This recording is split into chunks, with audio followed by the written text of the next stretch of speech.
supaya interest to build it. So we need lebih to find a solution menarik to find baik a more petani attractive maupun solution for pemerintah daerah farmers and for the regional government sebagai as stakeholder utama di is daerah. the main stakeholders in the subnational government or subnational level. Nah, karena sementara belum Now, ada we kebijakan energi also, yang spesifik meanwhile, untuk we biogas don't rumah have any tangga, specific jadi regulation for menggeser domestic biogas. So advokasi to kebijakan shift ke the arah location of the pertanian policy berkelanjutan merupakan to mungkin salah sustainable satu cara agriculture, ya. I think Kita is one of kami the menawarkan ways. salah satu So cara we would like to untuk offer lebih one of the mengembangkan ways lagi, lebih to memainstream develop mengharus further or utamakan to lagi mainstream biogas further di the skala rumah tangga. Next, biogas in selanjutnya. the household or domestic scale. Nah, lalu juga harus diingat And salah then, satu temuan kami adalah pentingnya penyertaan pemerintah other daerah, findings is the importance termasuk of pemerintah desa, karena tadi engagement disebutkan from juga the local government, implementasi because Undang-Undang the implementation of number 23 2003-2014 tersebut year yang menarik urusan 2014 energi dari kabupaten ke that provinsi pull atau out the nasional energy affairs menghasilkan from kerumitan the tersendiri subnational untuk government has mengkoordinasikan caused biogas rumah difficulties tangga di in tingkat coordinating kabupaten biogas kota. domestic in the level of municipalities. Karena biogas sendiri Because kan dikembangkannya since oleh biogas is peternak, developed adalah from the farmer berada level, di level kabupaten kota. well, they Jadi normally located in sedangkan the regional energi sektor, kalau kita melihat area. energi And then tidak if we ada see the energy sector is dinas not kabupaten kota ya. in Sehingga the kalau it's kita melihat not bahwa dinas we don't pertanian atau we don't ketahanan look at pangan itu the otomatis ada di policy from kabupaten the regional kota. Jadi level. lebih So mudah untuk I think it menselaraskan would be untuk lebih easier mengembangkan biogas. Karena to Kementerian Pertanian synergize juga punya beberapa program the seperti program policies 1000 for desa biogas, sapi, because lalu we program have the UPPO gitu. Jadi we memang have kita some bisa local mensinkronkan ke arah sana. programs that we Lalu can yang kedua synchronize penting karena and harmonize in the pluralitas local potensi government daerah level. untuk And then the mendukung biogas second rumah thing tangga is the yang beragam. plurality of the Sulit regional untuk menyusun potential. suatu So kebijakan yang one they're size hard fits to all buat biogas karena formulate a potensi one biomasa size yang fits all beda-beda di tiap policy, daerah. because we have different Kalau kita biogas or tapi kalau kita biomass melihatnya konteks ketahanan pangan, production in sirkular each of ekonomi itu akan lebih banyak local celah government. yang bisa dimasuki. So I think Selanjutnya. if we can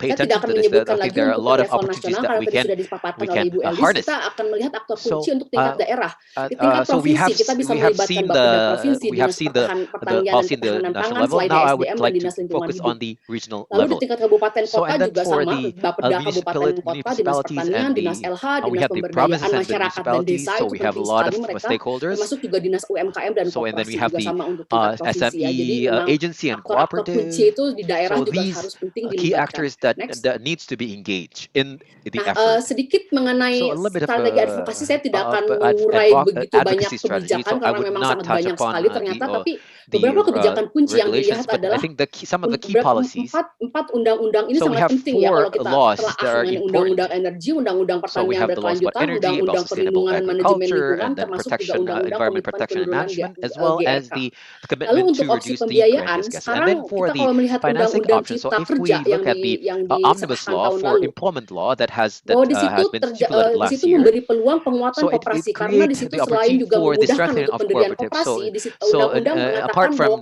manfaat koperasi the ease harus of dapat establishment dirasakan of oleh cooperative, luar anggota it needs koperasi. to be Dan felt juga kalau kita melihat the bahwa benefit should akses be terhadap felt dana by Kemenkop melalui non-members program of the UKM naik cooperative, kelas and then dan the koperasi access modern itu from sekarang funding. lebih dipermudah dan I think it's lebih luas lalu. Lalu juga provide pemulihan further ekonomi access. nasional And then the menitikberatkan third pada thing is the pemberdayaan national koperasi economic dan recovery UMKM is seperti kita lihat focusing Undang-Undang more on 9 the empowerment of cooperative and 2020 tentang SMEs or APBN 2021 small ya. and medium Di situ enterprise. bahwa jelas So bahwa in titik beratnya adalah di the law number UMKM dan koperasi. 2021, Lalu so juga the focus is opsi on the pembiayaan kita small mendapatkan rekomendasi cooperatives and dari enterprise. BKF And waktu then in itu terms of bahwa aktor non pemerintah financing, seperti so JRE atau BIRU non-state bisa actors menjadi for example BIRU menjadi salah satu penjamin ya can be one of the karena kesulitannya untuk guarantor petani kecil to mengakses support, because pembiayaan normally adalah the pembayaran difficulties bunga sehingga for bisa mungkin ditop up dengan financial actors is dibantu to oleh payment pembayaran of the bunga. interest. Pembayaran bunga So I oleh think aktor these actors non-state or these aktor players can ataupun help CSR mungkin. with these Dan yang efforts. paling And penting then ini salah satu I yang think penting the kami most harus important thing, sampaikan I think adalah one of the most important thing is fasilitasi untuk the share carbon facilitation ekonomi for dengan shared pemerintah carbon daerah economy karena with demand the dari regional pemerintah government, daerah because